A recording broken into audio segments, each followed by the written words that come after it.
Mr. President, members of the International Society for the Study of the Lumbar Spine and guests, Helen and I are extremely disappointed that due to her grave illness, we are unable to be with you on such a special occasion. But at least this presentation gives me the opportunity to convey my personal gratitude. First, let me thank Jeremy Fairbank for whatever kind words he may have had to say about me in absentia. I am, of course, deeply grateful to my nominators and to the ISSLS Wiltse Lifetime Achievement Award Committee for bestowing on me this most prestigious honour of our society. Thank you. It is very special and means everything to me to be recognised by my international peer group in this way. The Lifetime Achievement Award, initially supported by Stryker, was established in the year 2000 at the Adelaide meeting. Professor Alf Narkemson, whose name was synonymous with the Volvo Award, was the first recipient, and he was truly overjoyed by this recognition. I know this for a fact, as he wrote to me stating that winning the award was his best day ever. 2003 was the year of my presidency, and the meeting was held in Vancouver just before the inaugural President Dr. Lee Wiltse was about to turn 90. Because of his extraordinary contribution over so many years, the executive decided to honour Dr. Wiltse by linking his name in perpetuity to the ISSLS Lifetime Achievement Award.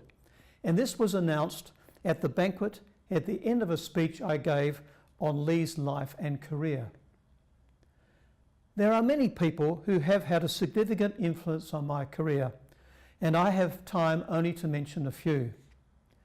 Firstly, and most important of all, there is Helen, my beautiful and intelligent wife for 45 years and mother of our 3 children, whose support and personal sacrifice enabled me to pursue my chosen career.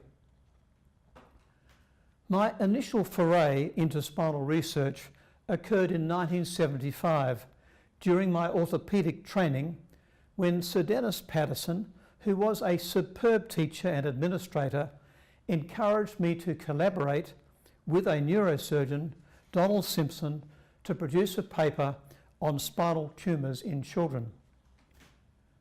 Subsequently, I was most fortunate to have been mentored by 3 founding members of ISSLS, all of whom became lifetime friends.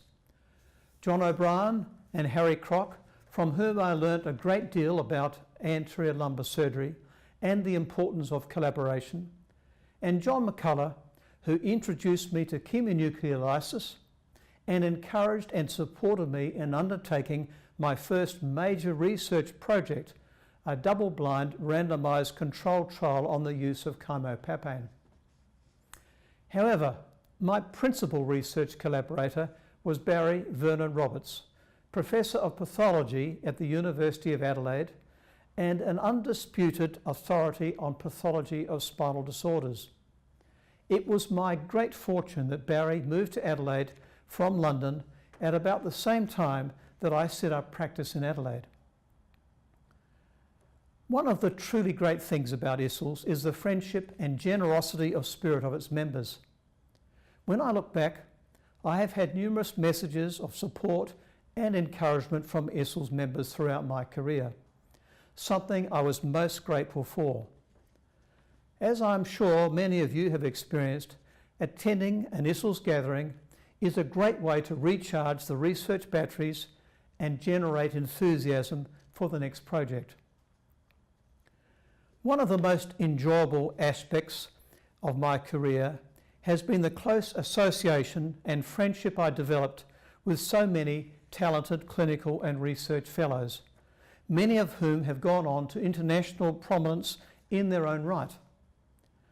Collaboration with them is behind much of the success I may have had, and often I just played the role of the helper. I also wish to acknowledge my colleagues at the Adelaide Centre for Spine Research and the Royal Adelaide Hospital for their wonderful support over so many years. At the end of my presidential address on the history of the formation of ISSLS and its impact on lumbar spine research, I stated, "To follow in the footsteps of my predecessors was the highest possible accolade of my professional career, something of which I am unashamedly proud." As a recipient of the ISSLS Lifetime Achievement Award, I feel as though the wheel has turned and I have been able to follow in many of those footsteps once more. It just leaves me to say thank you again and au revoir.